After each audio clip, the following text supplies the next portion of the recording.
I went into an Egyptian shop earlier today and I asked the attendant if I could buy a glyphic, but unfortunately he said I could only hire a glyphic.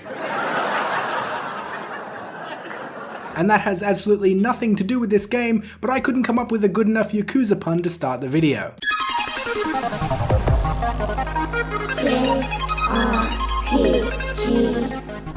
Yakuza 6 is one of the greatest games I've ever played. If you haven't pre-ordered it yet, there is either something seriously wrong with you, or you just can't afford it right now. Whoa, that was a little premature. But in all seriousness, playing Yakuza 6 has brought me about as much joy as one could get from a video game, which is exactly the same thing I thought after playing Yakuza 0 last year.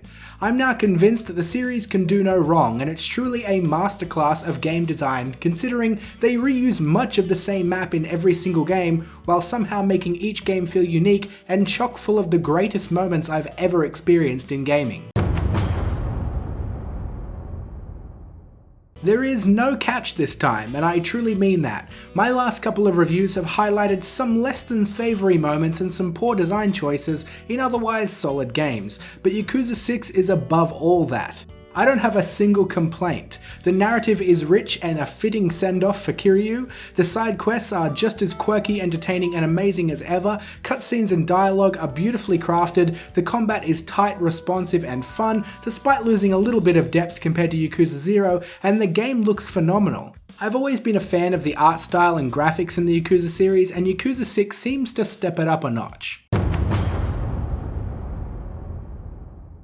This is a tricky one for me. After playing Yakuza 6 for some time, I started reading about negative reactions to it in Japan, and a lot of complaints centered on poor performance, namely in frame rate. But I can say without a shadow of a doubt, there are absolutely no performance issues to speak of. On the PS4 Pro at least.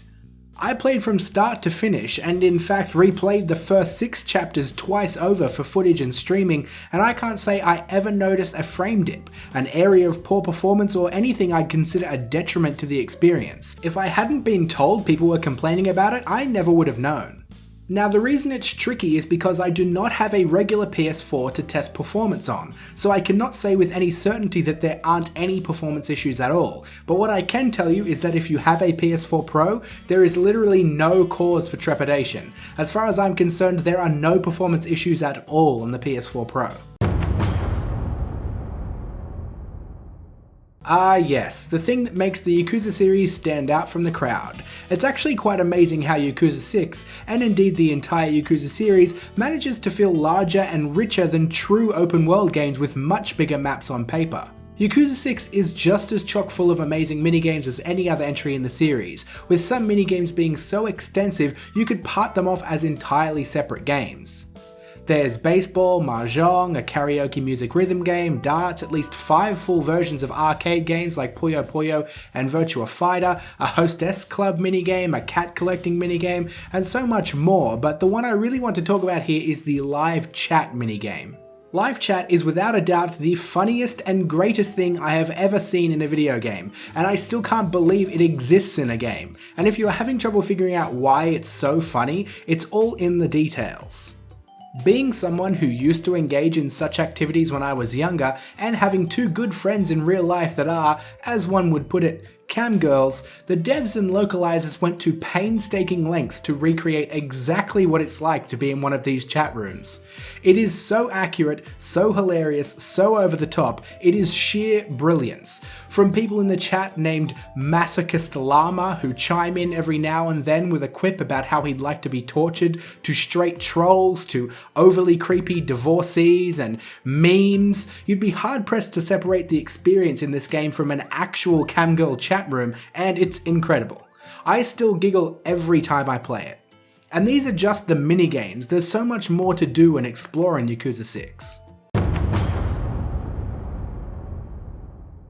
Yakuza 6 brings all the wackiness and intrigue to side quests we've come to expect from the series. I've talked about it before, in both my Yakuza 0 and Yakuza Kiwami reviews, but it bears repeating. Yakuza has perfected the art of side quests. I don't think there is another series or another game out there that integrates side quests better than Yakuza does.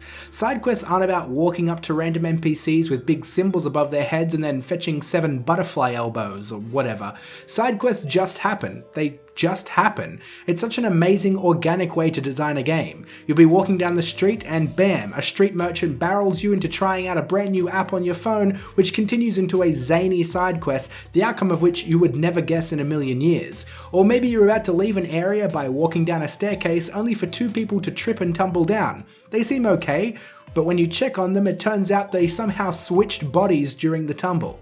It's this kind of implausible, crazy, entertaining, hilarious stuff that fills the world of Yakuza 6 and makes this series truly unique. I could talk for hours about all the side quests in this game, but spoiling them all for you would be a disservice. There are a couple of other things I wanted to talk about, but I don't want to harp on forever. While the combat has had a depth downgrade from Yakuza 0, it is still a fun and satisfying system. Controls are easy and responsive, but most importantly, the heat moves go above and beyond previous entries in the series. These are special moves that require certain conditions to be met. They might require you to be facing a large pole with an enemy in front of you, at which point you'll press triangle and Kiryu will promptly pick up the poor soul and throw him testicles first into said pole in a split-legged fashion. There are also a bunch of others that get NPCs like shopkeepers involved, and there are even destructible buildings in Yakuza 6 where you can smash glass doors and windows. You may even find a weapon or two inside.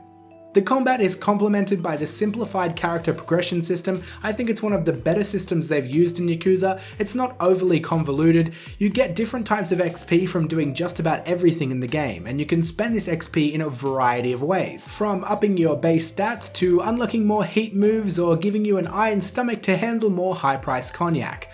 I like everything about Yakuza 6, even things like the soundtrack, which is unlikely to blow you away but always feels appropriate and right. And that's about all there is to say really, so let's move on to...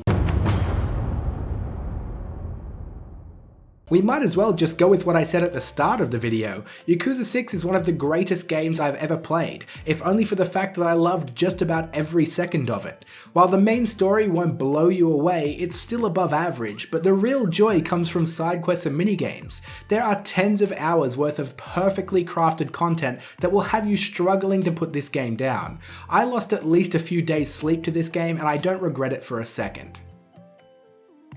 And speaking of not regretting things, you probably won't regret hitting the like button below the video, or hitting subscribe. I mean, why not, right? You can also check out the links in the video description to pre-order Yakuza 6 or find ways to help support the channel. Finally, have a good day or night, and I'll see you all soon.